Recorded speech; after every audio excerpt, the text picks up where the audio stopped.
Okay, so today we have a video on aim assist, specifically for the game Warhammer 40k Darktide. We'll be breaking down the mechanics of aim assist and what actually happens under the hood when you have aim assist enabled on a controller. So I am pretty much a pure keyboard and mouse player. You'd never ever see me playing with a controller on a first person shooter.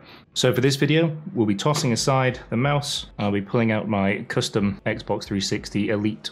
So, what is aim assist? Aim assist is a feature that appears in almost every shooter game. The mechanics behind how aim assist is applied can vary from different titles. But at its essence, aim assist is always there to help the player in aiming.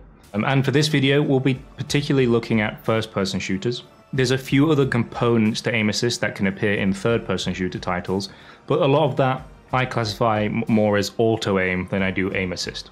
From the top of my head, games like Crackdown and Saints Row come to mind as games that use auto-aim. Okay, so before we delve into aim assist in Darktide, I wanted to clarify a few things that I don't believe that aim assist in Darktide does. Bullet magnetism. So if you fire a shot off target, it doesn't magically bend and hit its target. That doesn't happen in Darktide. Aim assist does not increase the accuracy of your weapons, so the cone of fire isn't improved by using aim assist. Aim assist does not nullify recoil. And lastly, the hit registration is not improved with aim assist. Hit registration is a whole separate thing to do with networking, and aim assist doesn't kick in there. So, what variables are there to aim assist? If we look in the options and go to controller, is where we see our aim assist settings, as aim assist only applies when using a controller. It is found in the look and aim section, and we'll see aim assist. There are several options: off, legacy, light, and full. We'll go from the top.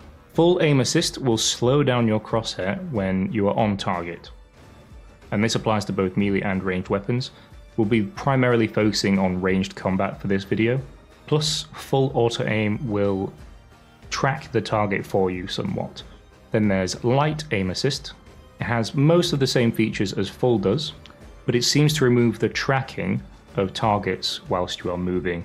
Then there's legacy, which it doesn't really delve into what this does, but it's described as what was previously used in other Fat Shark titles. I've had a go with all of these, and legacy I couldn't even really tell it was doing anything, so I'm not even going to be looking at that for this video. We'll be mostly looking at full with a little bit of light as well. The other variables I wanted to look at is the different views. So I consider these to be hip, which is where we are now, with the gun to the hip, where we can move around as standard.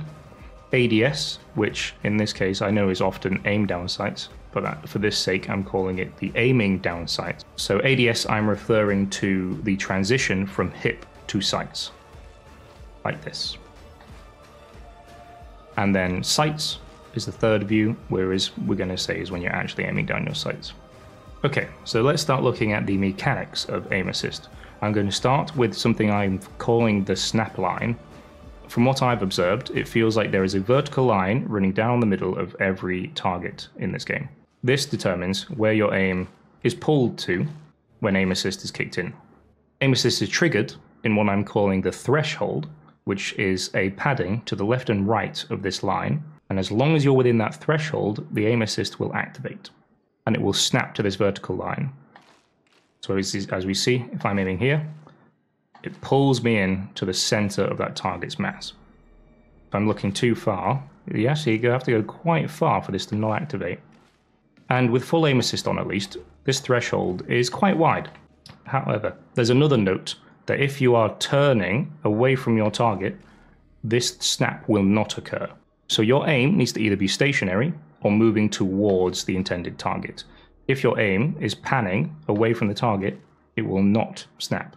Another issue I've observed with this is that sometimes it can snap to this vertical line but not actually be aiming at your intended target.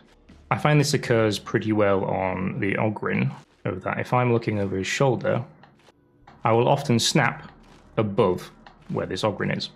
So it's important to note that the Ogryn is pretty hunched forward. So I believe the line for this snap is going way above his model. This is equally important because the hitboxes in this game are pretty accurate to the models. So there's not just a square around him that you can shoot and hit your target. You do have to hit pretty accurately at their limbs. So if you're shooting above, the shots aren't going to register. Another thing to factor in is where this might actually become somewhat intentional or somewhat useful at least. So it's easy to stand here in the meat grinder looking at stationary targets and seeing how off target this snap can be. However, in the chaos of Darktide, with lots of things moving around and charging towards you, being able to snap above and below your target might not necessarily be the worst case scenario. Because as it's running towards you, they might end up just running into where this missed snap is anyway. So it's not the end of the world, but it's just something to be aware of and take care with when you are using aim assist in this game. So the other part of aim assist is the tracking. So this is the game's ability to assist you in tracking your target while you are strafing. So if we take a look a little bit at my controller here, I'm not going to use the right analog stick, which is used for panning my aim. And I can look at the middle of this Ogryn, and just using my movement, it is keeping track of that target to a point. If I move too far, I am disengaged from this sticky aim, I like to call it. There is some stickiness as it tracks the target for me. So the point of this happening is to slow down your aim as you are on target. So as you kind of see, if I spin around, in between targets, my aim speeds up, and then it slows itself down as I'm on target. And this will happen, as you can observe, while aiming down sights as well. There's some kind of skipping as it hovers over the targets. And this is done to help you not overshoot your shot. So as you're spinning around and slows down, it buys you a little more time to stop turning whilst your aim is on target. As you can see as well, while aiming down sights and strafing, it does a really good job of just keeping you on target whilst not using your aim at all. There is a limit to how much the game will track for you, and this will vary on your distance to the target. So if you see I'm quite close, it doesn't completely turn my aim all the way around the target. Whereas if I back off, and if I move a little bit backwards, you see it almost kind of does a little bit more for me. It's taking a lot more work to... I can almost spin around this entire Ogryn without it letting go. And that's a great way to segue onto the next point of swapping targets, as it will primarily try and just keep you on whichever target is closest. So if I just keep moving over, you'll see I don't need to re-engage my sights to swap to a new target. It is also important to note that it will prioritize your initial target should two cross over your screen. So if I aim at this enemy here and continue to walk past these guys, I'm still aiming at my initial target. It's not swapping to the person who's walked in front of my target. Again, there is this stickiness to the tracking, and it resists your ability from being able to pull away from the target. So this is interesting here. As you can see, I engage the aim assist against this Ogryn, and I'm panning my camera to the right slightly, whilst I'm also moving left. And it's almost jittering. It's locking me into this threshold. It is not letting me leave this field around the Ogryn until I find a new target to attach to. This is where there can be some sluggishness to aim assist. At least on full aim assist, it does make it a little bit more difficult to swap targets, and I found this in my gameplay as well. So, this is where we can look at light aim assist. I've seen a few conversations online of players who have found it quite sluggish using aim assist in this game, and a lot of them have recommended using the light aim assist instead, particularly for instances where you see a special in the distance behind a horde of enemies. It's a struggle to change target and focus those priority special enemies. So this is where light aim assist still has the snapping feature, but it doesn't do any of the tracking. As you can see, there's nothing really happening there. However, it does still slow your aim down. So there is your difference from full aim assist and light aim assist. It's simply the tracking mechanic is removed with a light aim assist. So this is where it's preference, where you can take full aim assist to have more help staying on one target, or you can take light aim assist, which is generally going to be easier to swap between targets. Aim assist will not counter recoil for you. You do still have to drag down. So if I aim at the head of this Ogryn and I start rapidly firing without countering the recoil, I will just start missing shots. So to control recoil, you still need to drag down on your aim a little bit. which I am really bad at on this controller, but let's give it a go. It wasn't too bad, but yes, you still need to counter that recoil manually. There is a little trick that kind of works, and this is a little trick that can be exploited in quite a few games I've seen that use aim assist, and it's using this snap, this ability that whilst you're aiming down your sights, it can snap back to your target. So if I'm aiming for headshots here again, and I want to rapid fire, I can... It's a little bit slower, but I can, without using my right analog stick to aim, I can just continually snap to the target and kind of counteract that recoil. So that pretty much wraps up the section on aim assist. So this video came about after asking the YouTube community for some questions on anything Darktide and now looking to making a video on it. So a quick thank you for those who gave me some feedback. And this video came from a viewer who was struggling to feel comfortable with the gunplay in this game. Something just didn't feel right. I decided to have a look at aim assist and get a feel for it myself. But there's a few more points we can look into how guns feel in this game. I think it's important to note that some of it is by design. There's a concept of the weapons in this game of them being recycled off the battlefield. I feel like a very expendable recruit, making the most of whatever scrap weapons we can pick up. So there is an element of jankiness there by design. There's a few other parts to look at in dealing with the sluggishness of gunplay in Darktide.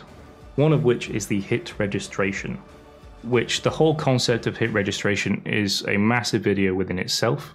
To try and sum it up briefly, is to do with the networking of the game. So hit registration is basically looking at when you fire a shot in the game on your screen, does the server also acknowledge that that shot landed? You have to consider that there's 4 players in your game, all playing in different parts of the world, and each 4 of those is a different version of the game that's running. These are all synced to the server itself, and then sent back to all those players again, very rapidly and very regularly. But transferring all that data and processing it still takes some time, so it can cause some synchronization issues. So there will be occasions where you fire a bullet on your end, you'll see it hit your target, you'll hear it hit your target, you'll get a hit marker, but it won't actually receive any damage. Now personally, I experienced this multiple times per mission. I find the hit registration in Darktide to be fairly poor, which for a PvE game is kind of to be expected. When it's PvE, it's not the biggest issue to tackle compared to a competitive online shooter, which isn't any less frustrating to see your gunner fire a random nerf dart towards the horde. But hit registration is an issue no game has perfected, and it's very difficult, and making it better is incredibly costly and incredibly resource heavy. So it's understandable why it's in this situation. But if you're feeling like the gunplay in Darktide is lacking a little bit, that might not be helping. I did write a little bit more on this topic on my website. I post about gaming tips, tricks, and bugs over there as well, if you wanted to read into it a little bit more. I do go on a little bit of rant about aim assist in other games as well there, if it's something you're interested in finding out more on. So I hope this gave you some insight into aim assist and gunplay in Darktide. Please let me know if you found this video useful. A fair amount of time has gone into making this happen, and with a busy work life, your support on these projects in my own time is always greatly appreciated. You can show that support through a like, a subscribe, or share this to someone if you think they might find the information useful. I have also just made a Ko-Fi if there are any of you out there that really want to help support me in making content creation a bigger part of my life. And if you are interested in a bigger video about aim assist across different games, I could definitely look into it. Let me know if it's something you'd be interested in seeing. And yeah, thank you very much for watching.